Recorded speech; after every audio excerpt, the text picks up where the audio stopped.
Girassol Jornal, boa noite. Censo, dados oficiais. Angola conta com uma população residente de 36.604.681 pessoas.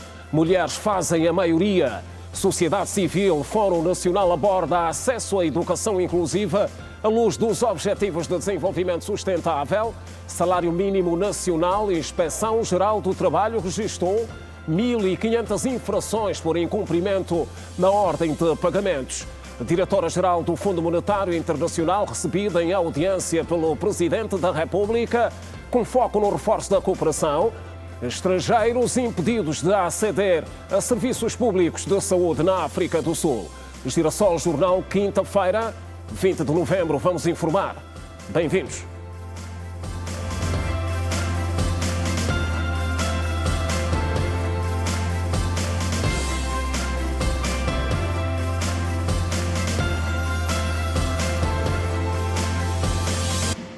Outra vez, boa noite. Angola conta com uma população residente de 36.604.681 pessoas, dos quais 18.672.696 pessoas são mulheres e 17.931.985 pessoas homens, segundo os resultados definitivos do Recenseamento Geral da População e Habitação, divulgados nesta quinta-feira, em Luanda.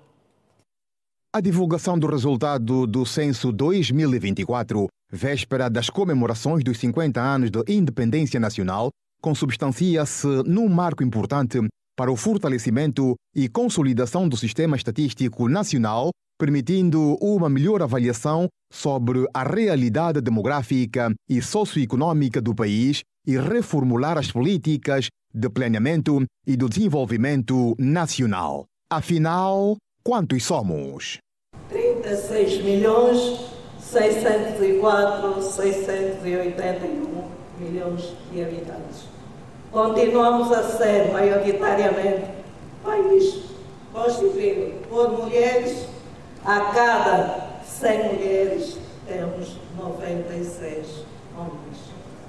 No último censo realizado no país em 2014, a população angolana era estimada em 25,7 milhões de habitantes, dos quais 6,9 milhões viviam em Luanda, província mais populosa do país. Luanda continua a ser a província mais populosa em 2025, enquanto que as novas províncias como Mochico-Leste e Uquando são as menos habitadas. A população é maioritariamente jovem e com um crescimento de 3,5%, que corresponde a um crescimento da população estimada em 10 milhões se comparado a 2014. O diretor-geral do INE, Joel Futi, diz que as províncias do Uquando e Mochico-Leste registraram um menor número de habitantes da população de Angola. Em relação às novas províncias, temos de dizer que a província do Uquando está na cauda, com uma população muito baixa, quer do ponto de vista de valor absoluto, como também em termos de densidade populacional. Como os senhores jornalistas tiveram a oportunidade de ver, se nós olharmos os números em termos de densidade populacional, tanto a província do Uquando tem apenas um habitante por quilômetro quadrado, não é? Contra, por exemplo, os 5.000 que Luanda tem por quilômetro quadrado, e Cabinda é a segunda província com maior densidade populacional. Portanto, são dados muito importantes. Para além desses números assim, da população e dos agregados, de dizer que os agregados temos cerca de 9 milhões de agregados, famílias, a residir em Angola, e também um número mais ou menos na mesma cifra das habitações. O ministro de Estado e chefe da Casa Militar do Presidente da República, Francisco Pereira Furtado, diz que a Ronda Censitária 2024 foi um grande desafio para a nação angolana. À semelhança de outros países como Estados Unidos da América, Austrália, Canadá, Brasil, Senegal, África do Sul, entre outros, censo realizado, mas felizmente, graças ao espírito patriótico do povo angolano, o empenho total e incondicional dos membros da Comissão multissetorial e do Grupo Técnico de Apoio à Realização do Censo, o profissionalismo dos técnicos do Instituto Nacional de Estatística, bem como do trabalho abnegado dos agentes de campo, foi possível superar todos os obstáculos e garantir o êxito desta grandiosa operação censitária nacional.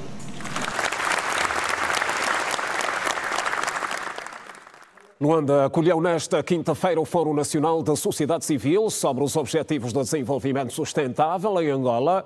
O fórum surge no quadro da necessidade de avaliar de forma participativa o progresso de Angola na implementação dos ODS 4, no que diz respeito ao acesso à educação inclusiva. Com este fórum, pretende-se reforçar o papel da sociedade civil como um agente ativo de transformação social e de monitoria cidadã, influenciando políticas públicas e promovendo maior transparência na gestão do Orçamento Geral do Estado destinado à educação. Angola, no período analisado, isto é, de 2022 a 2026, tem uma cotação abaixo de 7%. No entanto, o desafio que se coloca não é tanto no incremento. Ora, se houver incremento, é melhor, porque de facto os recursos são irrisórios e as necessidades no setor da educação, assim como nos demais setores, são grandes. Entretanto, nós entendemos que o maior desafio tem que ver com a qualidade da despesa e uma melhor redistribuição de recursos cabimentados para o setor da educação. Note que da verba alocada para o setor da educação, na proposta do OGE para 2026, presta alguma atenção para o ensino profissional, para o ensino primário, o ensino secundário, o ensino superior. Mas para a educação pré-escolar, os recursos são irrisórios. E todos nós sabemos que é no ensino pré-escolar onde deve exatamente haver um investimento, porquanto o ensino pré-escolar serve de antecâmara para que o aluno possa ter sucesso escolar ao longo do processo formativo. Garantir o acesso à educação inclusiva de qualidade e equitativa e promover oportunidades de aprendizagem ao longo da vida para todos é um dos objetivos de desenvolvimento sustentável. Que quando se fala de educação de qualidade, é necessário que tenhamos infraestruturas para, portanto, o acesso à educação das crianças. É importante também que haja formação, tanto a formação inicial quanto a formação contínua. E é importante também que haja, sobretudo, comprometimento daqueles que fazem o processo de educação e ensino. Tanto referir que é visível para todos e os esforços que o Executivo tem estado a desenvolver no sentido de proporcionar mais acesso ao ensino primário e ao ensino secundário. Portanto, estão a ser construídas mais escolas e o objetivo é justamente melhorar não só a qualidade de ensino, mas também as condições em que as crianças estudam, em alguns casos, e noutros para acolher novos alunos. Criar as condições favoráveis para que as crianças possam, de facto, aprender. E falar de condições necessárias, estamos a falar das infraestruturas, estamos a falar de material didático, estamos a falar de professores de qualidade, estamos a falar de um ambiente propício. O papel da rede neste contexto é ser interlocutora junto do Ministério da Educação, dos atores sociais apaixonados pela educação. O fenómeno da vandalização de bens públicos continua em alta, apesar da lei aprovada 19 de junho de 2024, que prevê penas que vão de 3 a 25 anos. Em Luanda, Girassol ouviu cidadãos sobre a responsabilidade e a cultura do cuidado do que é nosso. A preservação de bens públicos em Angola é um tema de grande importância. A legislação angolana estabelece princípios para a gestão do património público, incluindo a responsabilidade das entidades no setor público. A vandalização de bens é um problema recorrente com a aprovação de leis para punir atos de vandalismo, visando restaurar a ordem. Aurora Antônio diz que, em várias ocasiões, estas práticas são incitadas por parte de cidadãos mal resolvidos ou motivados pelo desemprego. Eles fazem para meio de serem ou pronunciarem-se e de certa forma conseguirem atingir alguma coisa, mas de certa forma prejudicam outras pessoas que utilizam esses mesmos bens para a sua locomoção. Por exemplo, muitas das vezes pode ser por falta de emprego ou até mesmo no requisito da alimentação. Porque nós sabemos que a cesta básica, muitos alimentos da cesta básica subiram e muitos não têm assim um rendimento para poder satisfazer essas mesmas necessidades. E muitas das vezes isso condiciona, porque eles arranjam meios de poder se manifestar para poder reduzir ou para que de certa forma sejam ajudados nesses aspectos. Então, vem como um meio de vandalismo, só que não conseguem diferenciar o vandalismo da liberdade de expressão. Esta prática destrutiva danifica equipamentos urbanos e outros, que representa um comportamento que precisa ser amplamente debatido e combatido, pois suas consequências são profundas. A preservação de bens públicos é bastante importante, porque os bens públicos foram de uma certa forma organizados de tal modo a poder facilitar a população. Então, se eles foram criados para facilitar o bom convívio da população, é importante que esta mesma população possa preservar de tal modo a poder ter os benefícios com os quais foram criados. Nos últimos tempos, tem-se constatado de forma massiva e aleatória a vandalização de bens por parte de alguns cidadãos angolanos e não só. Para Augusto dos Santos, é desaconselhável esta prática porque, quando é feita, prejudica a maioria. O meu conselho, não é? Vocês que se encontram nesta frequência, convém mudar, porque não é o melhor caminho. Nosso caminho não é destruir, não é. Nosso caminho é construir. Então precisamos cuidar 100% e também estar atento, não é? Em Quilengues, na província da Huila, mais de 1000 animais de estimação, entre gatos, cães e macacos, foram vacinados contra a raiva no período entre janeiro a outubro do ano em curso. Mais de 1000 animais de estimação foram vacinados contra a raiva em Quilengues, na Huila, de janeiro a outubro deste ano. Segundo o responsável dos serviços veterinários no município, o destaque vai para a imunização de 450 gatos, sendo os restantes cães e macacos. Vacinamos uma estimativa de 1.300 e tal animais, na qual tivemos alguns felinos, que no caso dos gatos, 450 felinos.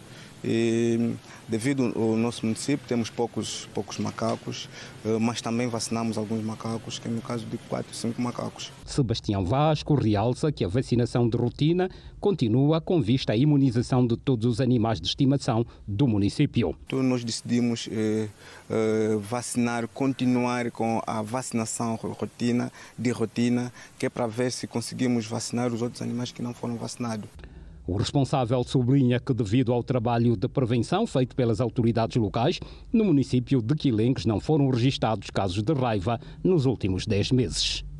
Graças a Deus, devido ao bom trabalho que temos feito, que é o trabalho de vacinação, uma vacinação rotina, até o momento não registramos casos de raiva. Luanda, espaços verdes, manutenção e preservação, em destaque.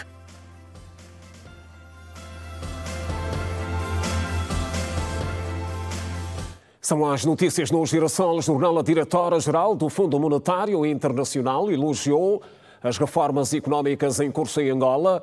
Cristalina Georgieva foi recebida em audiência no Palácio da Cidade Alta pelo Presidente da República, João Lourenço, com quem abordou a parceria entre Angola e o FMI. A responsável falou também sobre a questão da subvenção aos combustíveis. A búlgara que dirige o Fundo Monetário Internacional, FMI, diz estar impressionada pelo alcance das reformas económicas que têm sido implementadas em Angola desde 2017. Das reparações, realce para a retirada gradual da subvenção aos combustíveis, iniciativa recomendada e aplaudida pelo FMI, que considera que tal ação só beneficia os ricos e penaliza os mais pobres. O governo reconhece, digamos, a necessidade, destas medidas económicas, no sentido de fazer com que a despesa pública possa ser, digamos, feita para o benefício da maioria da população angolana. Por isso, nós apoiamos, o governo nessas medidas de remoção gradual e cuidadosa, dos subsídios de combustível, porque esses subsídios beneficiam apenas as pessoas ricas.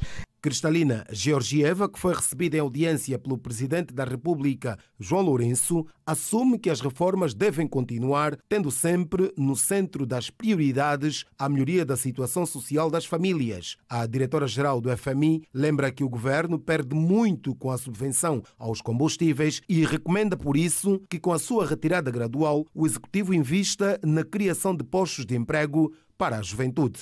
É preciso ajudar as pessoas pobres, porque são elas as mais afetadas pelos os problemas decorrentes, da permanência dos subsídios, depois remover os subsídios. E é importante lembrar aqui que o governo, no seu canto, a remoção dos subsídios, criando emprego para a juventude, incentivando o comércio, reforçar a educação e todos os outros setores. Portanto, eu sempre me pergunto, por que as pessoas ricas deveriam beneficiar-se de um combustível barato? Esta é a pergunta.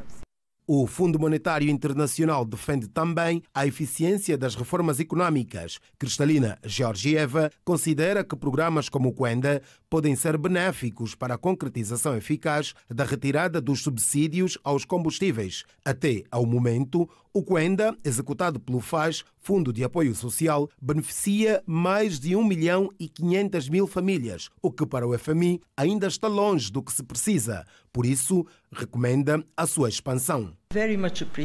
O programa em curso, o Quenda, já apoia 1,7 milhões de pessoas, que é um marco bastante importante, mas é preciso expandir este apoio no sentido de torná-lo cada vez mais eficiente. E a precondição para que tal aconteça, para continuar a remoção de subsídios, portanto, é ver a eficácia deste programa a nível social. Cristalina Georgieva felicitou o Presidente João Lourenço pela sua ascensão à presidência pro tempore da União Africana, ao mesmo tempo que elogiou a sua agenda de trabalho, consubstanciada na criação de infraestruturas para o desenvolvimento do continente berço. I also congratulate Angola for the leadership of the African Union. Aproveitei a ocasião para felicitar Angola pela sua liderança da União Africana, tendo como foco o desenvolvimento de infraestruturas que são bastante importantes para o desenvolvimento do continente. E também aqui abordamos questões que têm a ver com as reformas nos vários setores.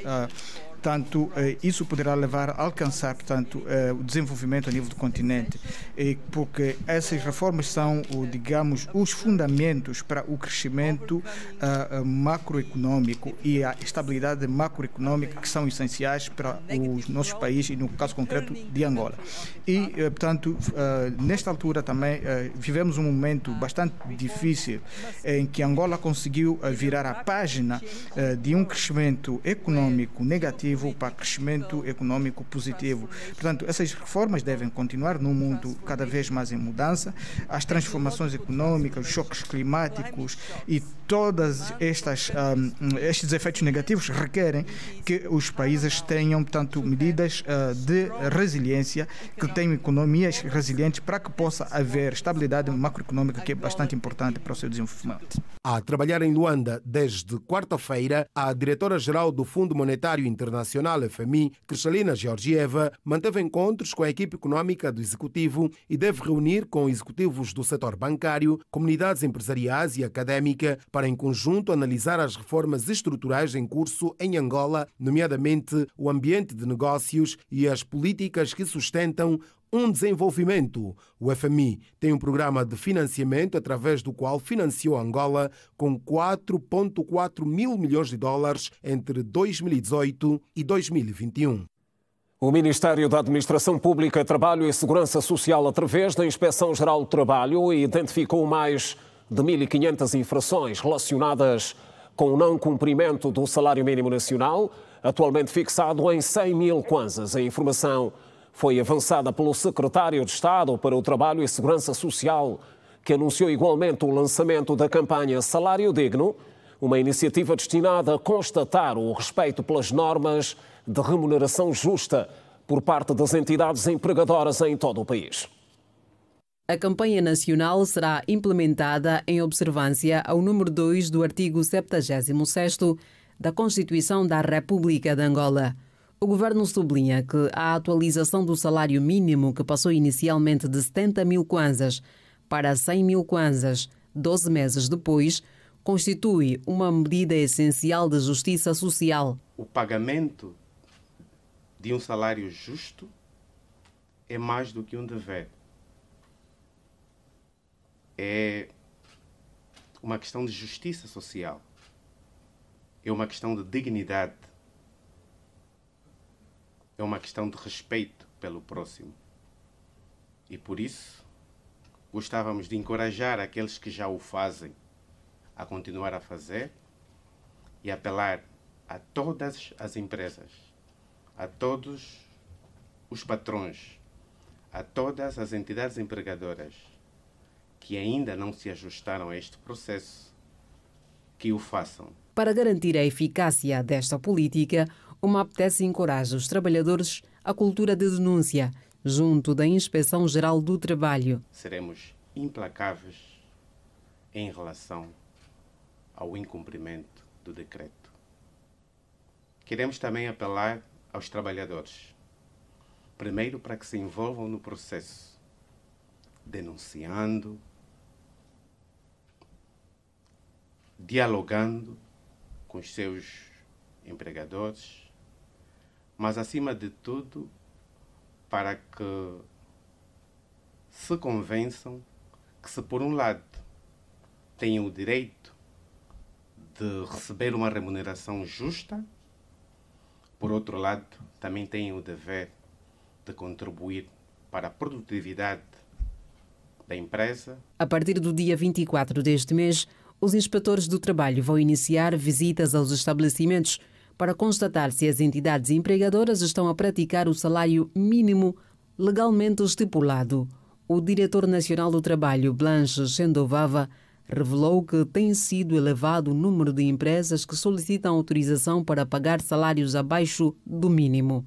Mas muitos desses pedidos têm sido indeferidos, por se tratar de empresas com capacidade financeira para cumprir a legislação. Mas na análise documental que é feita, quer das demonstrações financeiras, como os indicadores econômico-financeiros que ela tem, verificamos que tem sim capacidade para pagar o salário mínimo nacional. Então, uma dessas empresas já teve o seu pedido indeferido, porque efetivamente há condições financeiras para praticar o salário mínimo nacional, e todas aquelas que apresentarem documentalmente provas de que não têm capacidade financeira, nós daremos a autorização temporária para que no período de 12 meses ela possa então estar a praticar o salário inferior a 100 mil kwanzas. Blanche Sendovava sublinhou que a campanha vai muito além da verificação do salário mínimo nacional, abrangendo também o cumprimento do qualificador ocupacional, uma vez que muitas empresas não remuneram os trabalhadores de acordo com a sua categoria profissional, violando normas fundamentais da legislação laboral. O salário justo é muito mais do que o salário mínimo nacional. Quando falamos de salário justo, estamos a trazer um instrumento legal chamado qualificador ocupacional. que determina as condições de práticas salariais de acordo com a categoria dos trabalhadores. Existem outros que estão em categorias que eventualmente a remuneração não se adequa ao exercício da atividade laboral. A partir do dia 24 deste mês, os inspetores do trabalho vão iniciar visitas aos estabelecimentos para constatar se as entidades empregadoras estão a praticar o salário mínimo legalmente estipulado. Promotores ligados ao setor agropecuário na província de Malange reconhecem o empenho do Fundo de Garantia de Crédito em viabilizar processos para assegurar os financiamentos, mas dizem que, mesmo com os mecanismos de garantia pública, os bancos teimam em não conceder créditos. Empresários do setor agrícola na província de Malange querem mais celeridade dos bancos comerciais na concessão de empréstimos para investir no setor. Os produtores que falavam à imprensa à margem do 6º Fórum de Garantia e Crédito, que decorreu nesta quarta-feira na terra da Palanca Negra, relatam que mesmo com os projetos aprovados pelo Fundo de Garantia de Crédito para os bancos cederem o financiamento, ainda leva muito tempo, como referiu o empresário Pinto Guerra. Há muita burocracia nos bancos. No entanto, não é só apenas os documentos, porque muitas das vezes os documentos da fazenda, como disseram, da certidão comercial de uma empresa saem e nós recorremos às vezes nos bancos. O fundo de garantia também dá o seu testemunho, mas quando chega nos bancos são muito burocráticos. Ficam muito tempo para atender uma das fazendas e um agricultor tem tempo. Fernando Barro é proprietário da fazenda Belmar Comercial, localizada no município de Angola Luís. Produz milho, feijão e soja. Conta que levou 1 ano para uma instituição bancária aprovar o pedido de reestruturação do seu crédito. A minha fazenda, por exemplo, teve um crédito bancário, pagávamos todas as prestações mensais, mas vimos que estava meio aflito, né? Pagando as prestações mensais. Então pedimos ao banco que o banco fizesse uma reestruturação do crédito. Veja que o fundo de garantia foi 2 semanas para aprovação tanto do nosso documento, mas que o banco realmente levou 1 ano. Veja, 1 ano é um prazo muito extenso. Para uma empresa que já está aflita, você leva mais 1 ano para você aprovar a reestruturação do crédito. Você quer matar a empresa, não ser de outra forma. Os bancos defendem que têm critérios do regulador a cumprir, como afirma Fernando Caquinda, do Banco Atlântico. Já o BAE defende que muitas vezes os produtores não entregam documentos conforme exigidos. Existe um conjunto de regras que se deve cumprir, porque nós, a banca, temos um regulador e nós temos que seguir todas as orientações que nos são passadas. E de salientar que um processo de crédito tem a sua origem até o seu despacho de crédito. E, neste sentido, passa em várias verificações, validações, até a sua aprovação. Muitas das vezes, esta demora até vai por parte dos nossos clientes, porque da intenção à conclusão do processo temos ali um gap muito grande. Muitas vezes, os nossos produtores nunca nos entregam o processo completo. Para o BIC, o processo de imigração dos serviços para a digitalização vai acelerar o problema. É normal, é assim, nós não podemos recusar que exista a burocracia. De facto existe, mas é um processo que os bancos, as instituições financeiras têm estado a lutar de formas a reduzir essa burocracia. Tanto é que há um desafio enorme e uma evolução enorme no que diz respeito à digitalização dos serviços, de modos a que com essa digitalização os prazos na análise e na verificação dos processos sejam reduzidos. Produtores do setor agrícola em Malange reclamam de morosidade por parte dos bancos na concessão de créditos. Notícias no Girassol Jornal. Alguns munícipes defendem que os espaços verdes a nível da capital do país carecem de maior fiscalização para a sua melhor conservação e defendem, por outro lado, a implementação de jardins nas áreas suburbanas.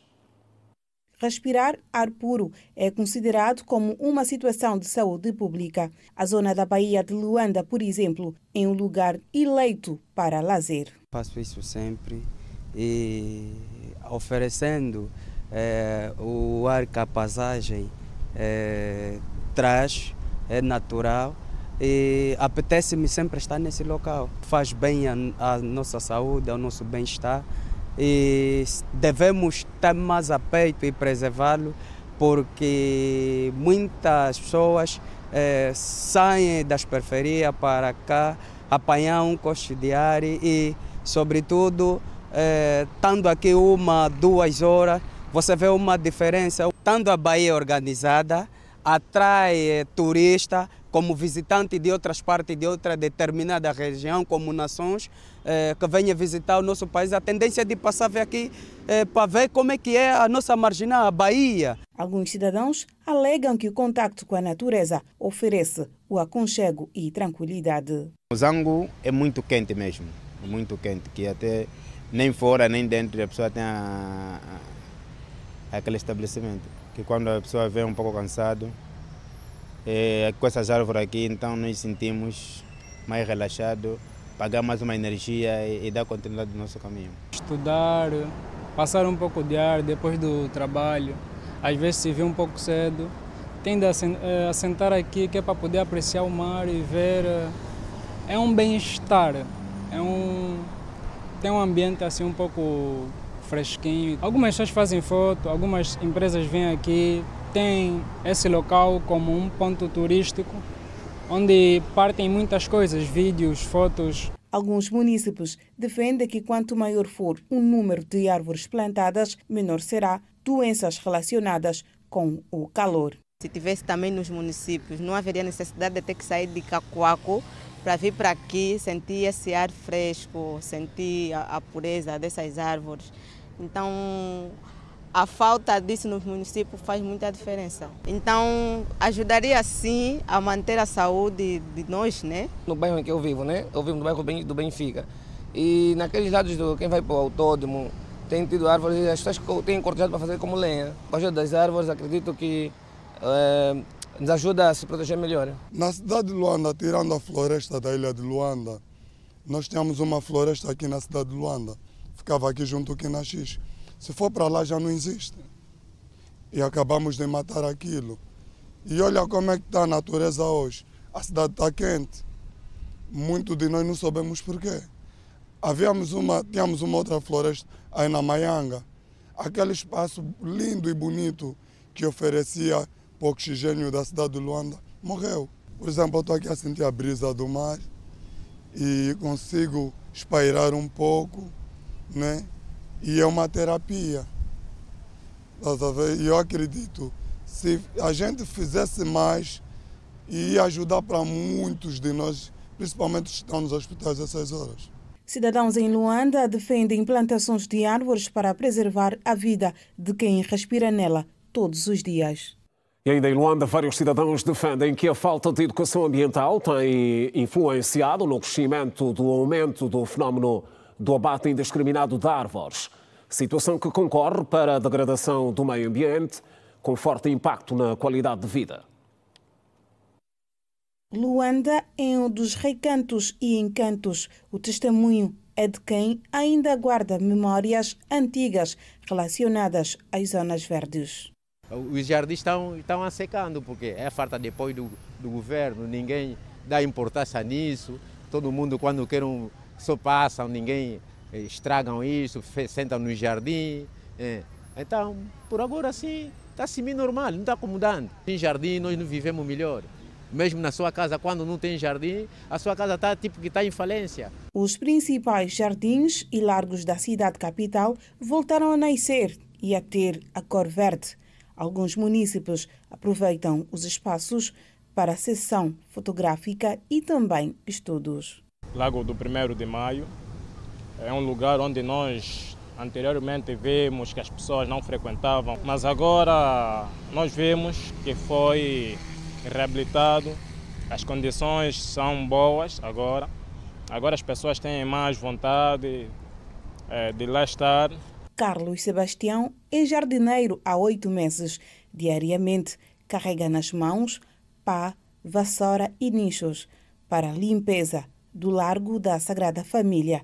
Para ele, não tem sido nada fácil, devido à atuação de alguns munícipes. Há momentos de táxi, quando temos valores altos, mas quando não temos valores, acordamos mais cedo, 5 horas, e conseguimos chegar até aqui a pé.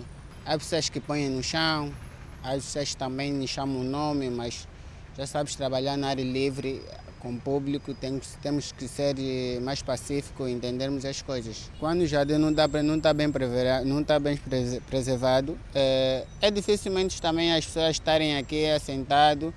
E depois estamos frente de uma igreja, é um lazer mesmo, que todo o pessoal chega até aqui, então tem que estar bem preservado. Há quem defende a implementação de zonas verdes, uma vez que contribuem para a oxigenação, e para a sua conservação solicitam a fiscalização como forma de se evitar condutas que ferem os espaços verdes. Com certeza que nós já temos uma boa vantagem, né?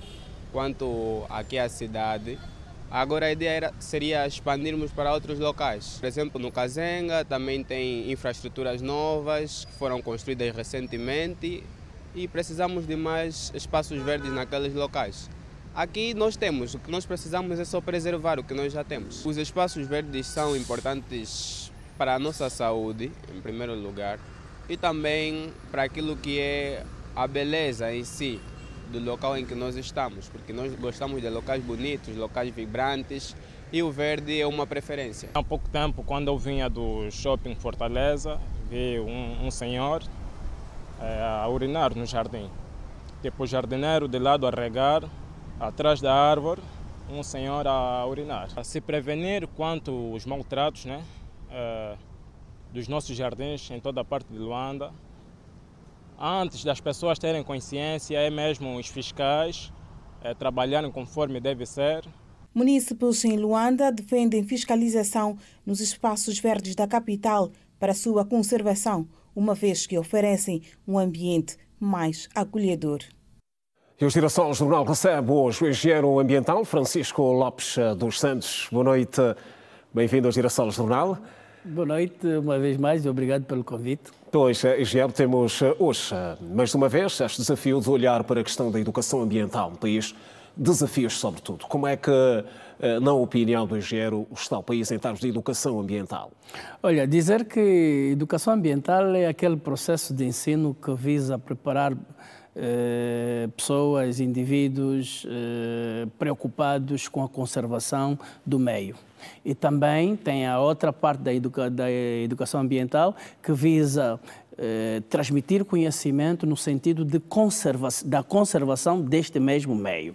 Portanto, quando um país tem esta parte bem estruturada e este processo de ensino e aprendizado passa principalmente nas nossas instituições escolares, portanto, temos tudo salvaguardado.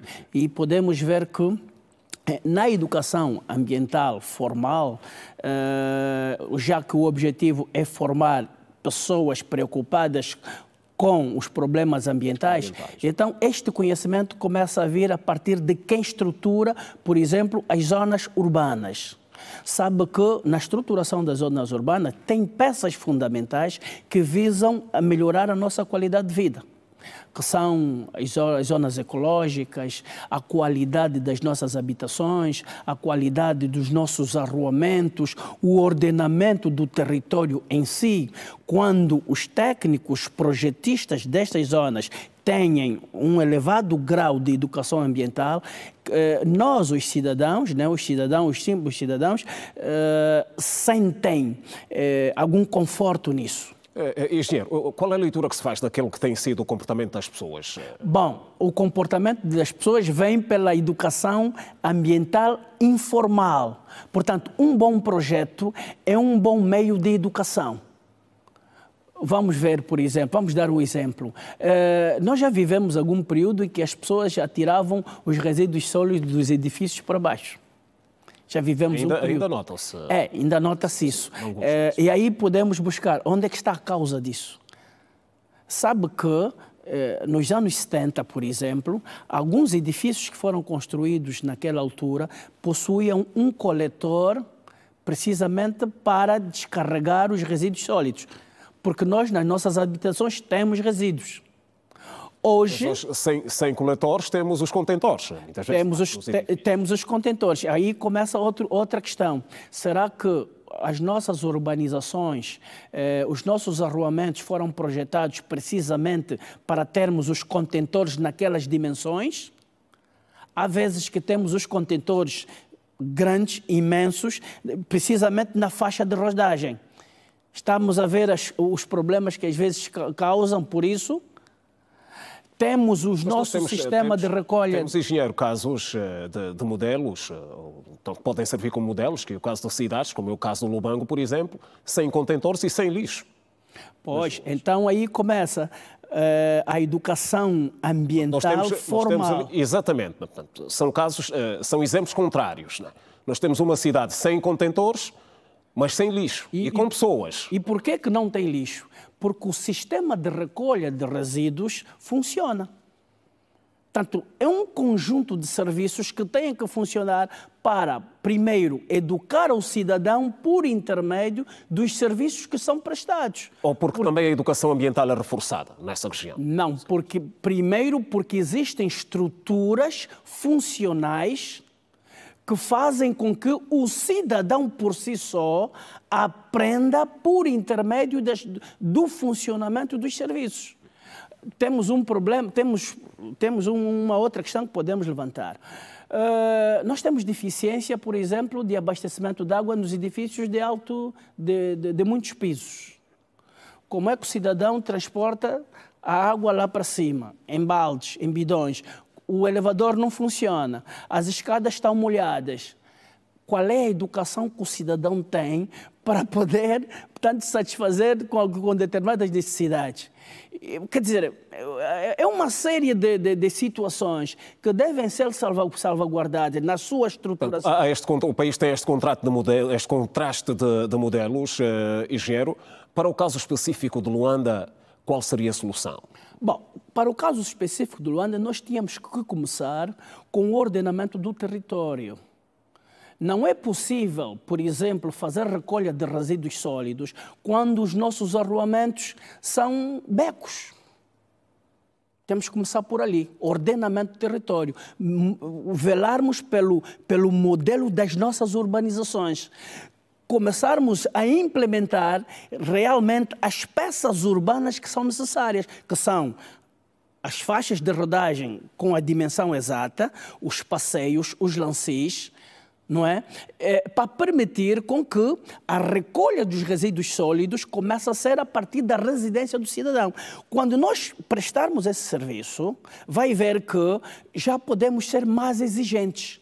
O cidadão por si só não precisa de trazer o resíduo para a rua, porque nós temos condições de ir à busca do resíduo na residência do cidadão.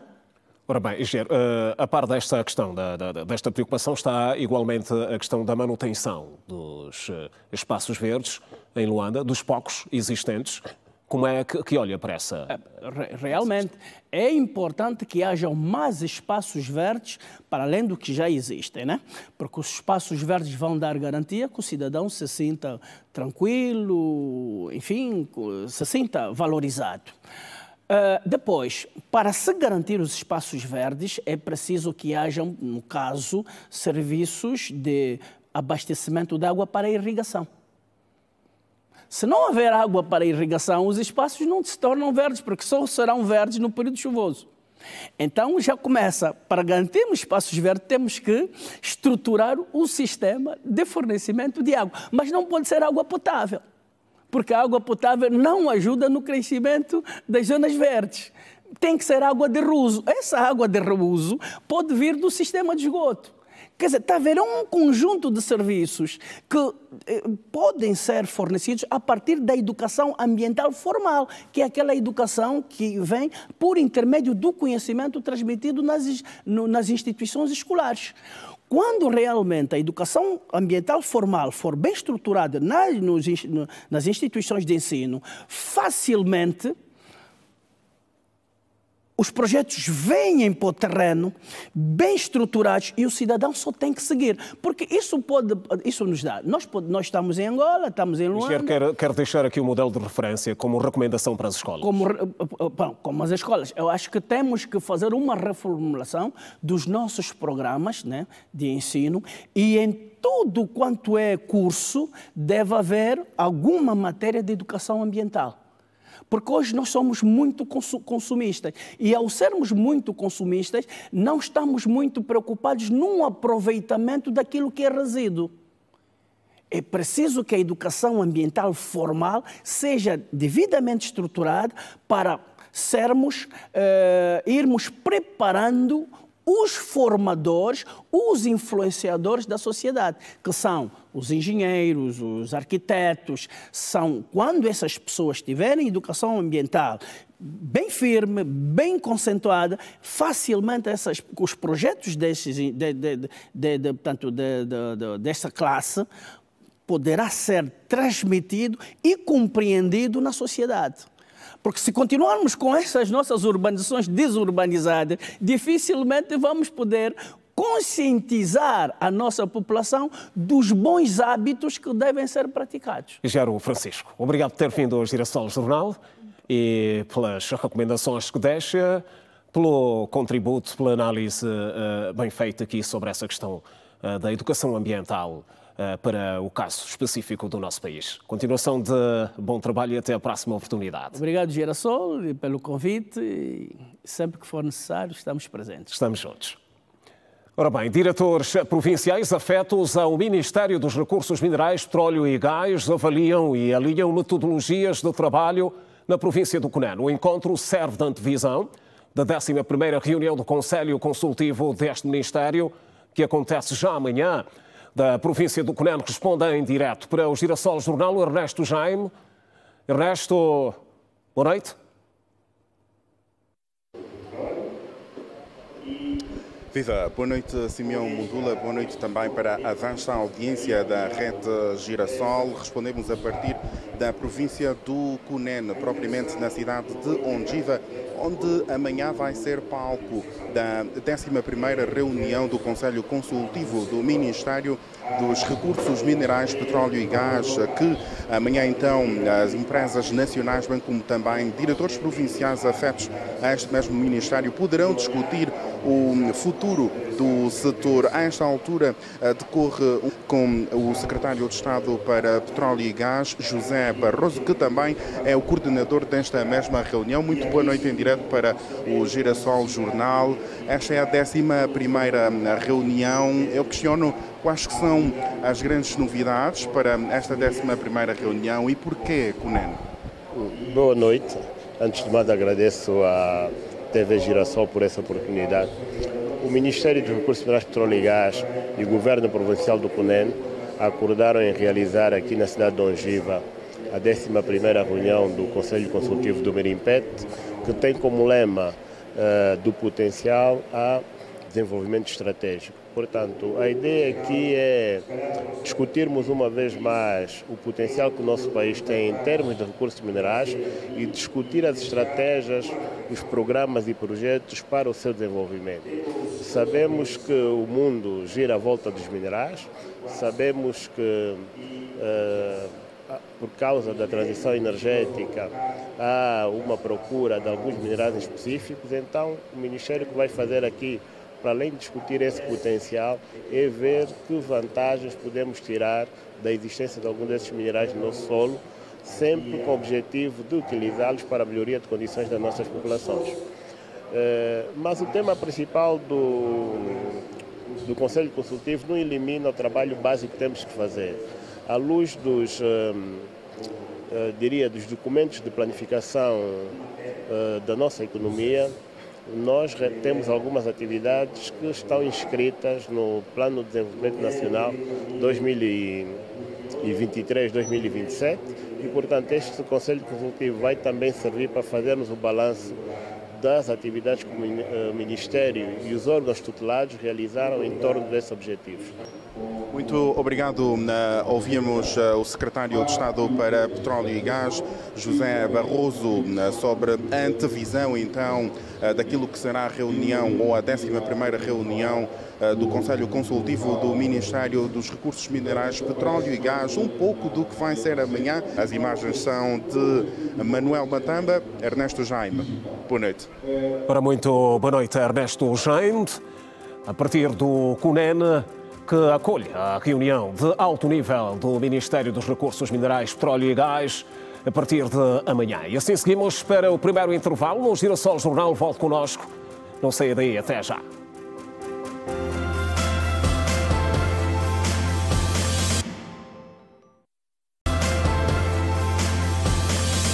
Está de volta a informação no Girassol Jornal. O Ministro das Telecomunicações, Tecnologias de Informação e Comunicação Social, Mário Augusto Silva Oliveira, representa o governo angolano no Fórum de Cooperação e Desenvolvimento China-África, em que participam mais de 300 convidados, entre autoridades governamentais, diplomatas, convidados estrangeiros, reunidos, oriundos, de cerca de 43 países provenientes da África, América e Europa. A usar da palavra, o governante angolano considerou uma honra discutir um tema que não só é muito querido, como também é fundamental para o futuro comum, a parceria dinâmica, a inovação e o desenvolvimento entre o continente africano e a China. O ministro Mário Oliveira considerou que a presença da China em África tem contribuído significativamente para a construção de infraestruturas, caminhos de ferro, hospitais, escolas e redes de TIC. E o incêndio atingiu a Blue Zone da COP30 em Belém, no Pará, na tarde desta quinta-feira. O fogo causou correria na área de acesso restrito dedicada às negociações oficiais entre os países. E o local foi evacuado pela equipa de segurança. Segundo o ministro brasileiro do Turismo, Celso Sabino, o incêndio já foi contido e não há feridos. O fogo teve... A organização da COP veio dar um parecer sobre a retomada das negociações e se os participantes, portanto, podem ou não voltar à Blue Zone ainda nesta quinta-feira ou na sexta. Um grupo anti-imigração chamado Operation Dudula está a impedir que estrangeiros acedam a clínicas de saúde públicas na África do Sul. Os seus membros bloqueiam as estradas das clínicas, exigem documentos de identidade locais e recusam atendimento a pessoas que os não possuem. Veja mais detalhes no Compacto Internacional. O Tribunal Superior de Joanesburgo declarou as ações do grupo ilegais e o governo da África do Sul afirma que os cuidados de saúde estão disponíveis para todos, segundo a lei. Mas a popularidade da Operation Dudula está a crescer no país, que tem assistido a ondas de sentimentos anti-imigrante, por vezes mortais, com ataques xenofóbicos. Esta membro da Operation Dudula foi uma das primeiras pessoas a chegar à clínica de saúde pública de Diepslot, em Joanesburgo, mas não para procurar assistência médica, e sim para impedir que estrangeiros recebessem cuidados. Ela e outros membros da Operation Dudula, que significa livrar-se pela força, estão vestidos com uniformes militares, enquanto bloqueiam a entrada e exigem ver documentos de identidade dos pacientes. Mães com crianças e outros doentes são impedidos de entrar e instruídos a irem para hospitais privados. A tensão e a esperança estão a crescer na Guiné-Bissau, enquanto os eleitores se preparam para uma das eleições presidenciais mais controversas desde o regresso do país à democracia multipartidária. O presidente Umaro Sissoko Embalo procura um segundo mandato na votação de domingo, apesar de um mandato turbulento marcado por disputas políticas e alegações repetidas de tentativa de golpe. Se reeleito, Embalo tornar-se-á o primeiro presidente em exercício a garantir um segundo mandato em mais de 50 anos de independência.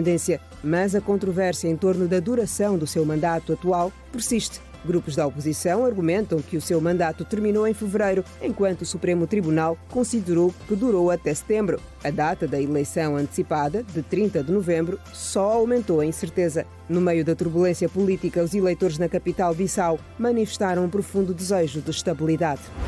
A ciência acaba de abrir um novo capítulo na oncologia. Começam em 2026 os primeiros testes em humanos da Langvax, a primeira vacina preventiva do mundo contra o cancro do pulmão.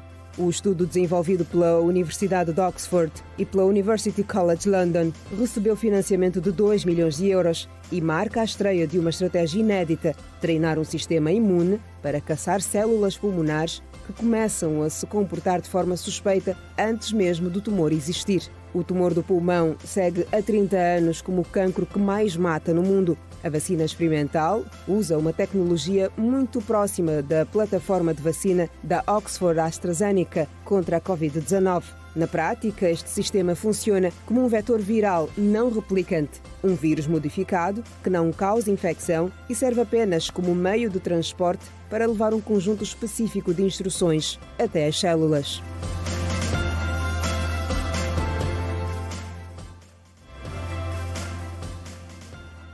Palancas Negras. Preparativos para o CAN de Marrocos. Em destaque.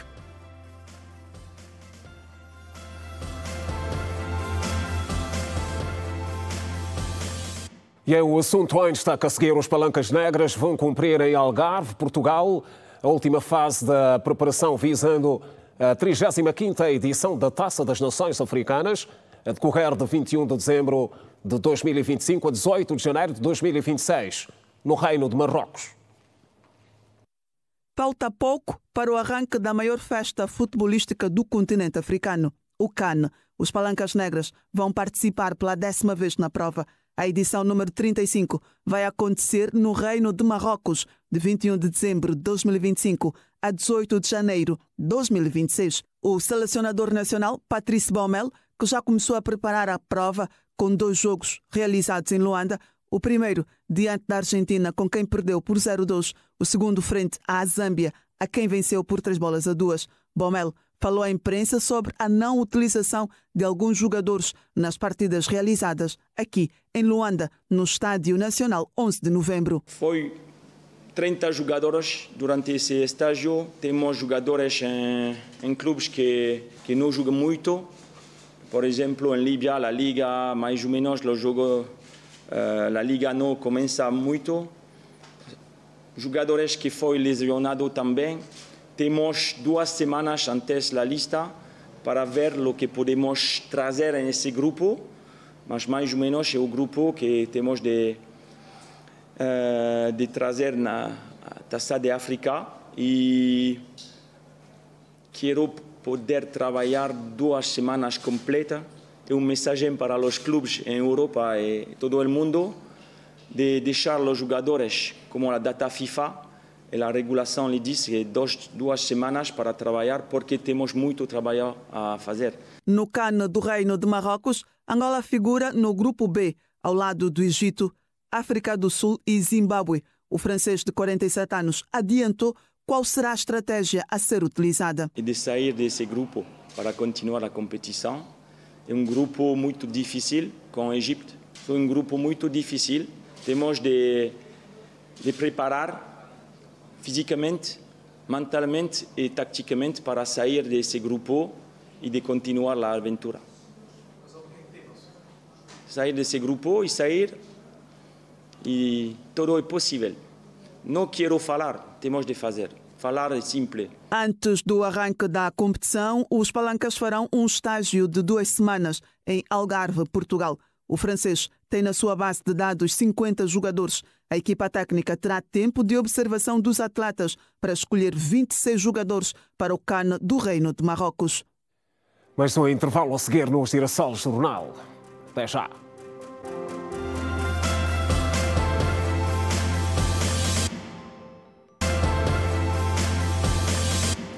Já de volta com as notícias no Girassol Jornal, o candidato à presidência da UNITA, Rafael Massanga Savimbi, pretende ver reforçado o trabalho de mobilização do seu partido e contacto com a sociedade. O político promete, em caso de vitória nas eleições, apostar nos jovens num partido mais unido e melhor organizado. 2026 foi apontado pelo Conselho Nacional da Juventude como o ano para a realização da Assembleia Geral Ordinária dedicada ao balanço das atividades e à renovação de mandatos da organização. Encontro este que visa trazer aqui algumas questões estruturantes para que se realize uma Assembleia, não Congresso, uma Assembleia Geral Ordinária de balanço e renovação de mandato dos órgãos do Conselho Nacional de Juventude. Como sabe, o próprio CRP havia deliberado e nos termos dos estatutos e do regulamento interno do CNJ, a realização da Assembleia no próximo ano.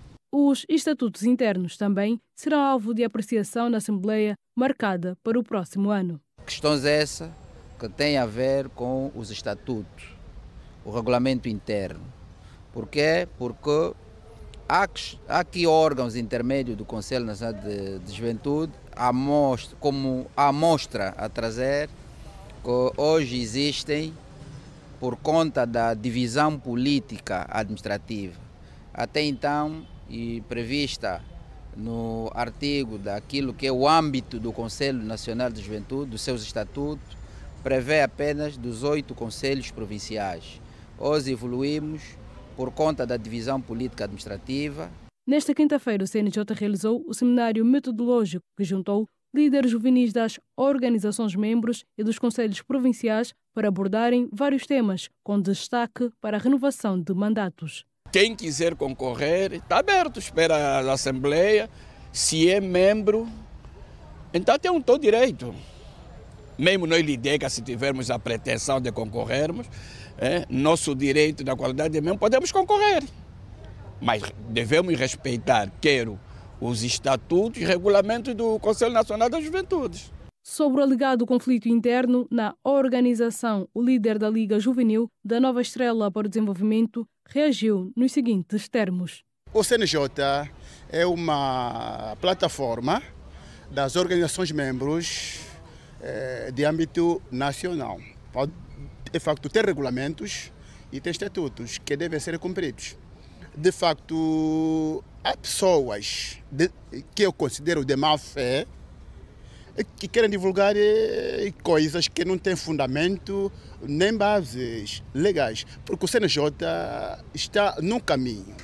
E há dias tivemos um CRP, onde decidiu-se que até o próximo ano haverá Assembleia Geral. Ora, e pedimos desculpas aqui pela troca de informação. O que acompanhávamos tinha a ver com o Conselho Nacional da Juventude, que vai realizar no próximo ano a Assembleia Geral Ordinária de Balanço e Renovação de Mandatos. São dados que ouvimos na voz do seu responsável, exatamente quando fazia acontecer um dos seminários que teve lugar nesta quinta-feira, aqui na capital do país. Agora sim, a informação que tem a ver com o candidato à presidência da UNITA, Rafael Massanga Savimbi, que pretende, como já fizemos referência, ver reforçado o trabalho de mobilização do seu partido e contacto com a sociedade. O político promete, em caso de vitória nas eleições, apostar nos jovens e num partido mais unido e melhor organizado.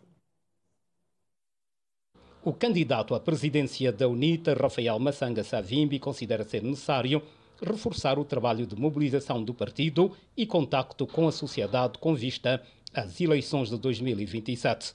O político, que falava no Lubango esta quarta-feira, à margem de um encontro com militantes no âmbito da sua campanha eleitoral, reforçou ser importante ter um partido cada vez mais unido e com melhor organização. A nossa visão é essencialmente ligada ao facto de percebermos que é preciso reforçarmos o nosso trabalho de mobilização, o nosso trabalho de contacto com a sociedade para que em 2027 finalmente consigamos a mudança que tanto se procura, que tanto se precisa.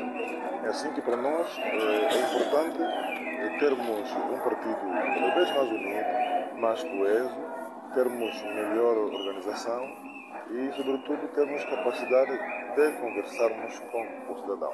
Rafael Massanga Savimbi realça que o trabalho na UNITA não deve ser visto como de uma pessoa e que todos os militantes vão continuar a ter um papel importante no seu fortalecimento. Em caso de vitória, promete igualmente apostar na juventude. Cada um no seu período, cada um no seu tempo, fez a sua parte. E porque esse trabalho, como dizia, não é de uma pessoa. É o trabalho do presidente, é o trabalho dos vice-presidentes, é o trabalho da direção, mas é sobretudo o trabalho da massa militante, é o trabalho da base. E a base é a mesma, as pessoas são as mesmas, são os militantes da UNITA que têm de continuar a trabalhar. Rafael Massanga Savimbi concorre à presidência da UNITA, tendo como oponente Adalberto Costa Júnior, que luta pela sua sucessão. As eleições acontecem durante o 14º Congresso do Partido, que vai decorrer de 28 a 30 deste mês em Luanda. Ora bem, e são os minutos finais da edição de quinta-feira do Girassol Jornal. É sempre um prazer contar consigo. A seguir, já sabe, tem especial entrevista e está o cenário montado. O Alberto Capitão vai conduzir o momento e já está pronto a enfrentar a convidada de hoje. Para nós está tudo dito. Voltamos amanhã à mesma hora. Continuação de boa noite. Passe bem.